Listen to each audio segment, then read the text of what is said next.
So one of the interesting things about my becoming a professor was that I didn't really begin my advanced degrees until I was in my late 30s, early 40s. And so that was starting with a master's, and then eventually I would do my doctorate, and people would say things like, "You're going to be 50 when you finish." And I said, "I'm going to be 50 if I don't finish."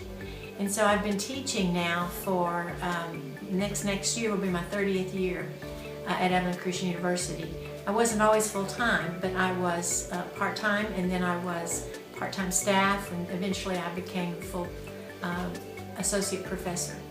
I've retired recently, but I'm still teaching. I teach about 5 courses there a year. So that's sort of my background. I've had more than one career in my adult life, and I really encourage young men and women not to be discouraged if they don't know exactly what they're supposed to do when they're young. Sometimes it takes some time to figure it out.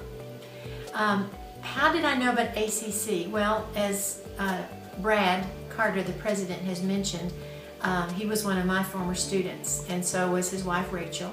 And so I've known about their work here for quite some time, but I also knew about the school even before that, and it has an excellent reputation. I had been asked to come before this particular time, but it never worked out with my schedule. But when Brad came and said, I told him last year, if he would ask me a year in advance, I could be sure and come. And so he gave me some options, and I'm here teaching the first year students the books of Luke and Acts. I love the school. I love its diversity. I love its inclusivity. It is well managed.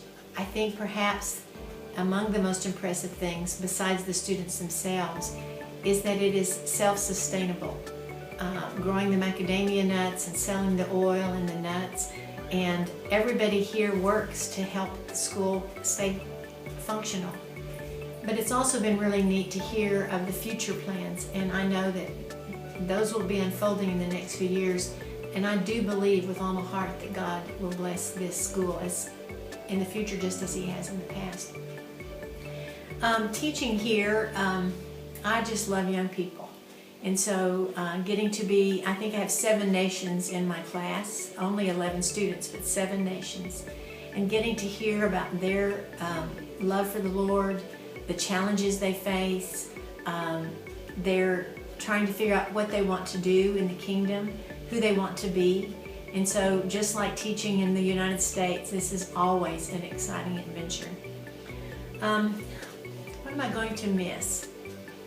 I don't know if I'll have time to miss anything because my own school starts very quickly when I get back, but I'm coming back if the Lord wills. I already have talked to Brad about, because I'm semi-retired, I could come for a longer stay, and so perhaps in the future that will work out. And so I will miss the beautiful people. I will miss the singing. I don't know, it just sort of gets in your blood to hear all these voices lifted up in song and praising the Lord and working hard and thinking about how a school like ACC is impacting a whole continent, and therefore I believe the whole world. I'm really excited about being here, and I will miss it when I leave.